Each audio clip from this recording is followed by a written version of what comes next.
Hi everybody, Kelly Lang here. I would like to share with you my favorite chocolate chip cookie recipe. Now I know a lot of you guys don't like to put pecans or any type of nuts in your chocolate chip cookies, but I prefer them. So if you don't like nuts in your cookies, just leave them out. It's not that big a deal. We're gonna start today with a small bowl and we're going to put a half a cup of shortening. Now I know a lot of people have problems with using shortening because that just seems like it's terrible for you, but hey, it's the holidays. I don't mind being terrible for one day or two.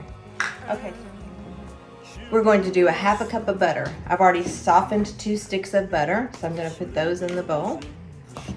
I've already cracked 2 eggs. We're going to put 2 eggs in this mixture.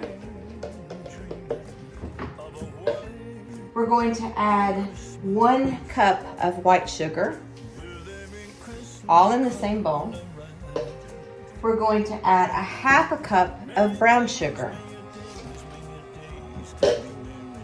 And we're going to add 2 teaspoons of vanilla extract. Okay, so what we're gonna do is we're gonna cream that together. I'll be right back. I've also preheated my oven to 350, so that's important to get that going ahead of time. Once you have combined the shortening, butter, eggs, white sugar, brown sugar, and vanilla together, it should be a creamy texture in one separate bowl.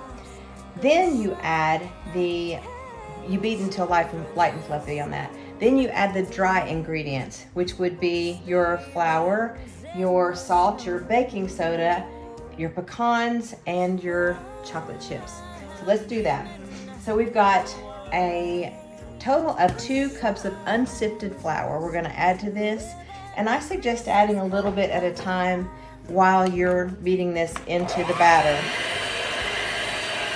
because it makes it a little hard to add all of that. It gets very, very tough to stir around. So I've added the flour. I am getting ready to add 1 teaspoon of baking soda. I've already pre-measured this out, makes it a lot easier. Also, a half a cup of salt. Going to add that in there.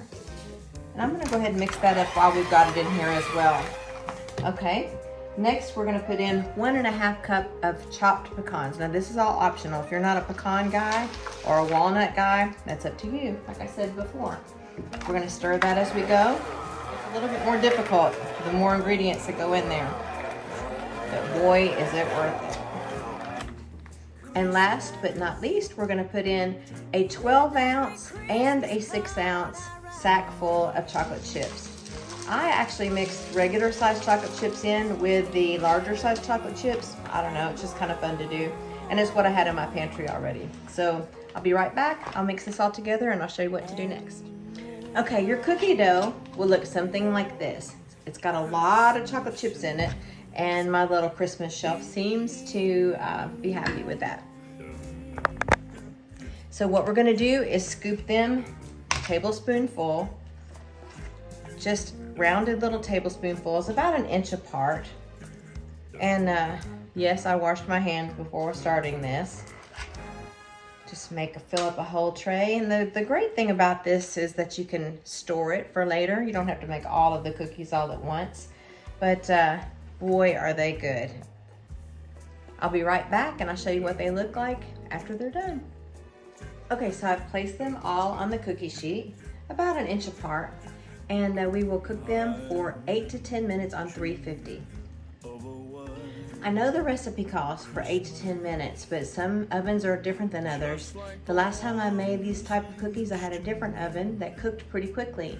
This one is taking a little bit longer, so keep looking at them. If they're golden brown, you can tell they're crispy on the outside without being too dark, that's the perfect time to pull them out. So I'm just waiting patiently, or impatiently, I guess. Okay, I think they're about ready.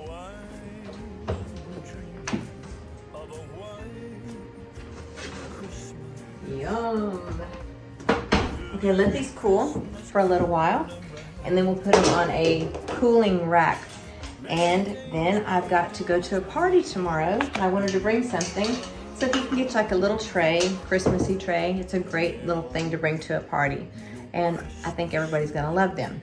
Now, The thing that I like to do now is that, some people like this idea, some people don't. I went to Restoration Hardware a couple of weeks ago, and I noticed that on their chocolate chip cookies, they put a little bit of salt on the top of them. Some people like a salt and sweet together. I happen to love that. So watch this. This is my really cool salt shaker. It actually lights up and shows you how much salt you're adding to things. I think it's so cool. So just add a little bit of salt to the top of them while they're cooling. And it makes a salt and sweet thing. It's just a little extra touch. Restoration Hardware can do it, so can we. They smell delicious. This little pan just helps them cool off a little bit faster. So if you're impatient for your cookies to cool down so you can eat them, this is a great trick.